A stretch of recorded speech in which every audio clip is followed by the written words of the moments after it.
Hippolytus and Phaedra.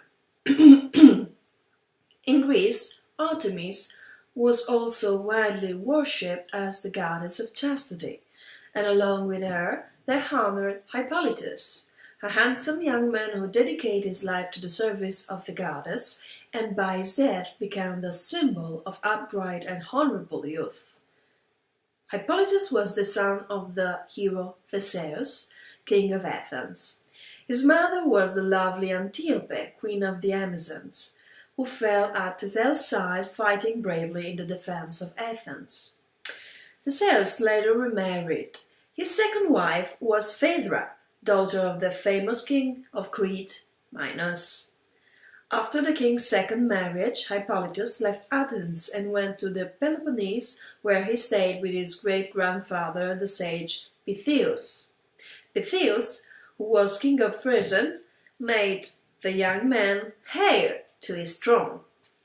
Hippolytus had inherited two qualities from his Amazonian mother: a love of horses and a deep-rooted adoration for the goddess Artemis.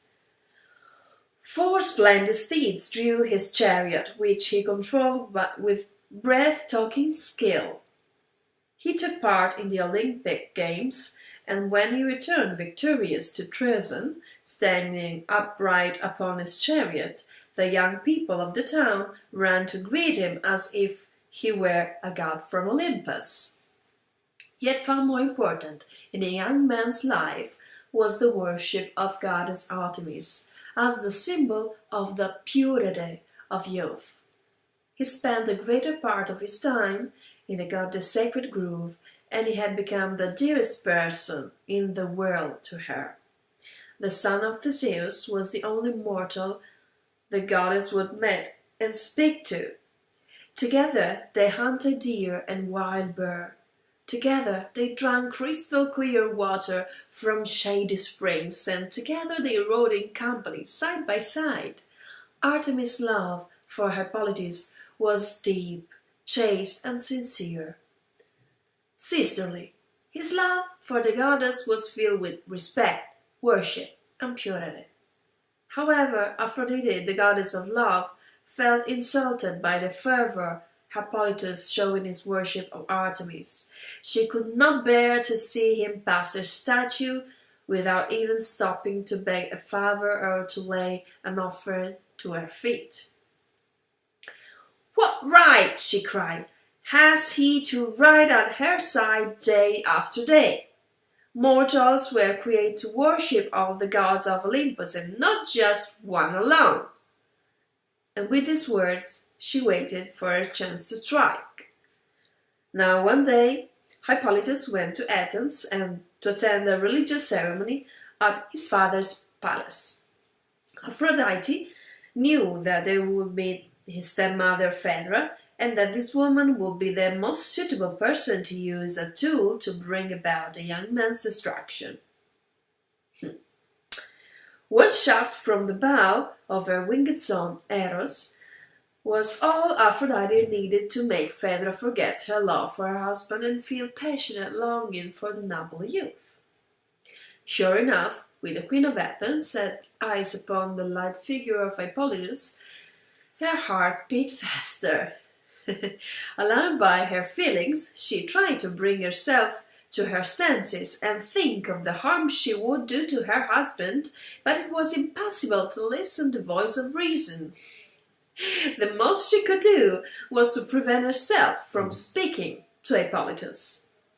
Once the young man had left, Phaedra could find no peace. She was unable to sleep or eat, and became thin and pale. She was so thrilled with love. One day, impatient to see Hippolytus again, she went to Troezen. There she hid in the temple of Aphrodite, or the temple of the secret watcher, as it has been called ever since. From her hiding place, she could see the young man in the distance, and as he performed gymnastics, but she dared not show herself, and returned to Athens as secretly as she had come. A few days later, the great feast of the Panathenian procession took place, and Hippolytus, Phaedra, and Theseus found themselves in Athens once more. Throughout the festival, Phaedra felt her heart beating wildly, for the young man was standing close beside her. When the ceremony was over, she hurried straight up to the palace, hoping that there she might find some peace of mind. But as soon as she reached the terrace, she found her eyes sweeping the crowd for a glimpse of the fair young man. While she was watching, a splendid black horse was led forward. It was unbroken, and no one had yet succeeded in mounting its back. With his brilliant skill, Hippolytus seized the horse by his halter and bounded upward its flanks. The creature responded to its rider's will instantly, and reared upward superbly upon its hind legs, whilst all the onlookers marvelled at the handsome and courageous young man who tamed the proud stallion.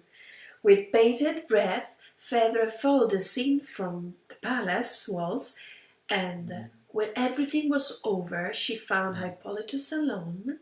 She decided that she must unburden herself once and for all. "Stay in Athens, Hippolytus," she begged him.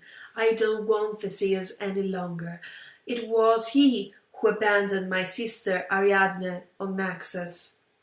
It was because of him that your mother was killed. He may even kill me.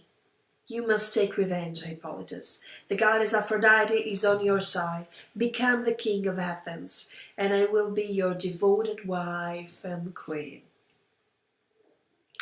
How little Phaedra knew of Hippolytus. How could such a sick idea find a place in her heart as pure as his? Betray his father, and it was fool, the renewed hero Theseus, whom even the gods admired for his brave and noble deeds.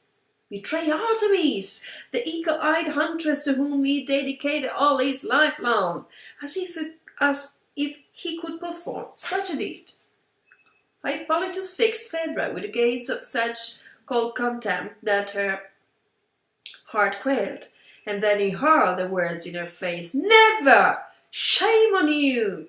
With a strangled cry of despair, Phaedra buried her face in her hands and ran to herself in the next room, whilst Hippolytus stood thinking only of his father and pitying within all the power of his soul.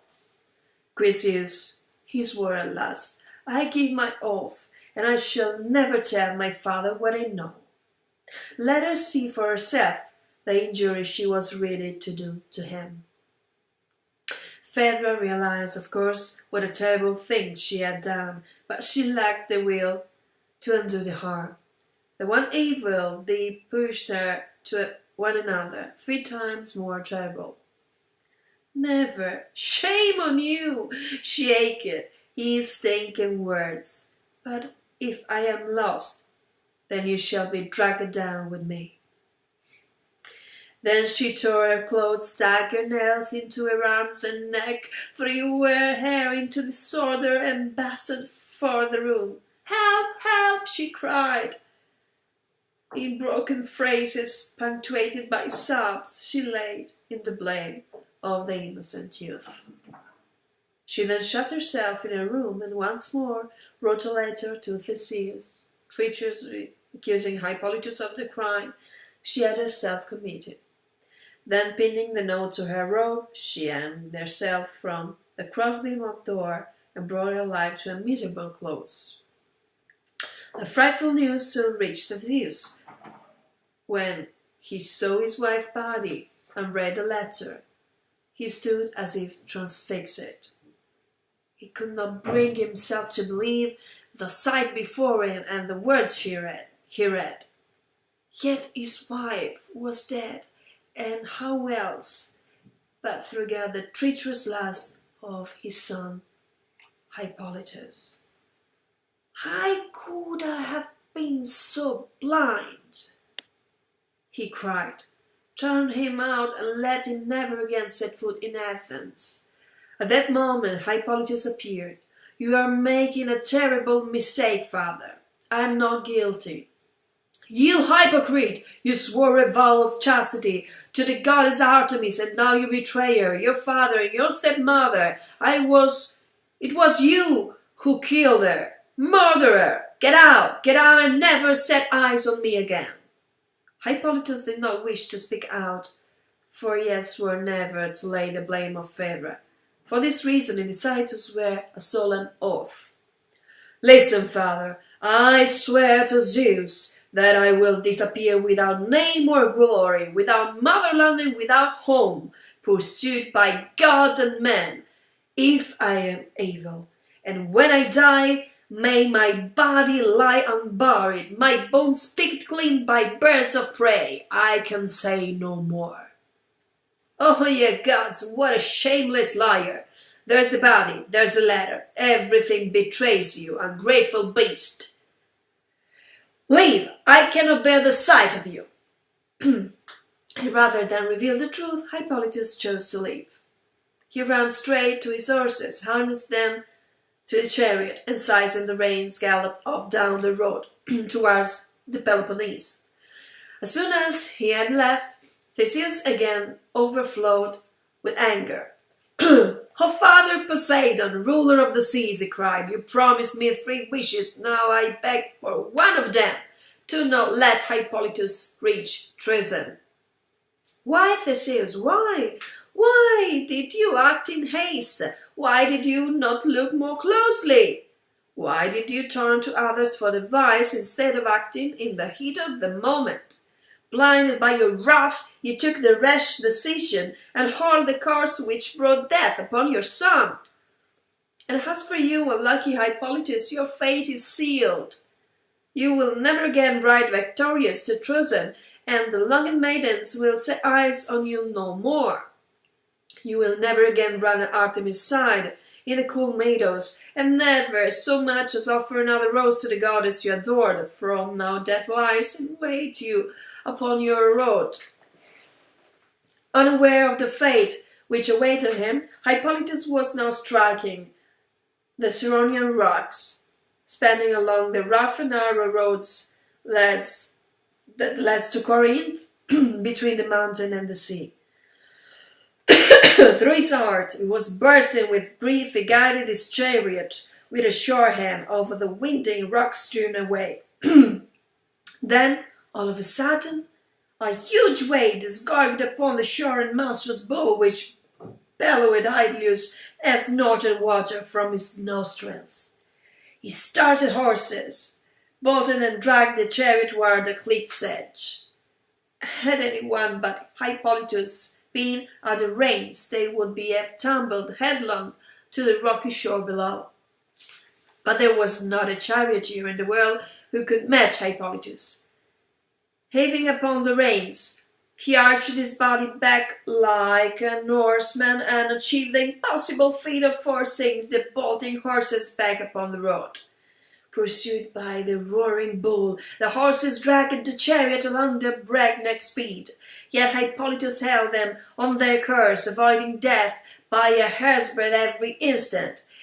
In no time they had left the Cyronian rocks behind them, and were galloping madly towards the Isthmus of Corinth with the bull still in pursuit. And here the end came. Although Poseidon's monster had failed to dash Hippolytus against Eros, an old gnarled olive tree proved the final cause of his disaster. A harness bell streaming and a wing caught on a dry branch, and in a second all was over. The horses were hurled into the air, the sturdy chariot was dashed to pieces against the balsa, and Hippolytus, tangled in the reins, was dashed over the stones and wounded mortally. As he lay dying, the goddess Artemis appeared upon her chariot, bringing with her his father, Theseus. With an aching heart, the goddess revealed the whole story to the king of Athens, who now knelt, weeping, at his son's side. Then the noble youth gathered what strength was left to him, raised his head, and said with a very thin voice, "Do not cry, father. It was not your fault if you were deceived. I shall love you even from the underworld. And those were his last words. When he died, Artemis took the youth and buried him in the same grove that Trojan had first set eyes upon the goddess, and began his lifelong worship of her.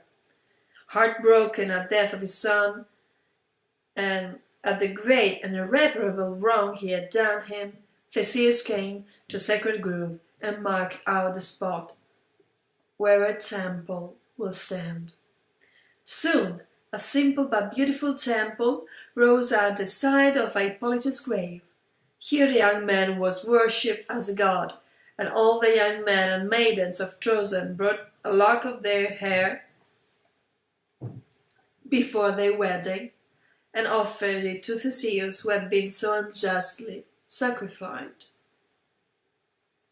This gesture showed that they would go pure and untouched to their marriage vows. Thus Hippolytus continued to live on in the memory of the people of Trojan. Indeed, they never admitted that he had died. How it is possible, they argued, for Hippolytus to have been killed by his horses? No, the horses didn't kill Hippolytus. He lives. Artemis has taken him up into the sky and placed him among the stars. They show his grave to no one.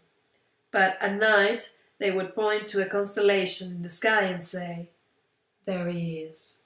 And from that day onwards the constellation has been called Antiochus, the charioteer.